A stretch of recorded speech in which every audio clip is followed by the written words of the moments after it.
தெரியுமா? நாங்க சொல்லுவோம், ஊசி ஒட்டகத்தின் காதுகளில் ஊசி நுழையுமா? நுழையும். ஏனென்றால் அது கீழ்ப்படிதல் தானே. இஸ்லாம்ன்றது என்ன? Just submission. ஆமா, அப்படிதான். இது நம்புவதுதான். இந்த விசுவாசம் இருக்குல்ல, இந்த விசுவாசத்தை பைபிள் எப்படி சொல்றது பாருங்க. அந்த பெண்ணினுடைய பெயர் எனக்கு தெரியவில்லை. ரத்தப்போக்கு நிறைய இருக்கிற ஒரு பெண், அவளுக்கு நிறைய ரத்தப்போக்கு, எங்க போனா குணமாகும் தெரியல. அவளுக்கு சொல்லப்படுது, நமக்கு மசிஹா மேசையான்னு சொல்றாங்கல்ல, மசிஹானா என்ன அர்த்தம்னா மரணத்திற்கான மருத்துவர்னு அர்த்தம். நபிகள் வரிசையில் உயிர் தரக்கூடிய ஒரு ஆற்றல் நபிமார்களிடத்திலேயே இயேசு கிறிஸ்துக்கு தான் வழங்கப்பட்டது. ரூ கொடுக்கப்பட்டது. அவர்கிட்ட போனா குணமாயிரும் சொல்றாங்க.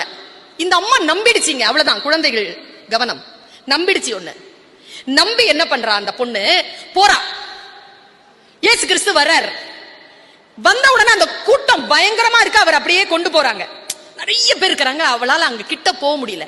போயிட்டாங்க கிட்ட, எப்படியோ போனா, இருந்தாலும் அவருடைய மேல் அங்கி இருக்குல்ல, அந்த அங்கியை புடிச்சிட்டா. அது அப்படியே கொண்டு போயிட்டாங்க, அவ்வளவுதான், விட்டுருச்சு, கையில இருந்து விட்டுட்டா. போனா கிட்ட போனா புடிச்சிடலான்னு போனா ரஷ், போயிட்டான். எல்லாரும் போயிட்டாங்க, அவ சோகமா உட்கார்ந்துட்டு இருக்கா. கொஞ்சம் தூரம் போன அப்புறமா தலைவர் கேட்கிறார், இயேசு கிறிஸ்து, இந்த கூட்டத்தில் யார் என்னை தொட்டது? கூட இருக்கிறவங்க சொன்னாங்களா, ஆயிரக்கணக்கான பேர் வந்திருக்கிறாங்க ஆண்டவரே, எல்லோரும் தான் உங்களை தொட்டார்கள், யாரை என்று சொல்வது இல்லை, யாரோ ஒருவர் என்னை விசுவாசத்தினால் பிடித்தார்கள், என் உடலில் இருந்து வல்லமை புறப்பட்டதுன்னு.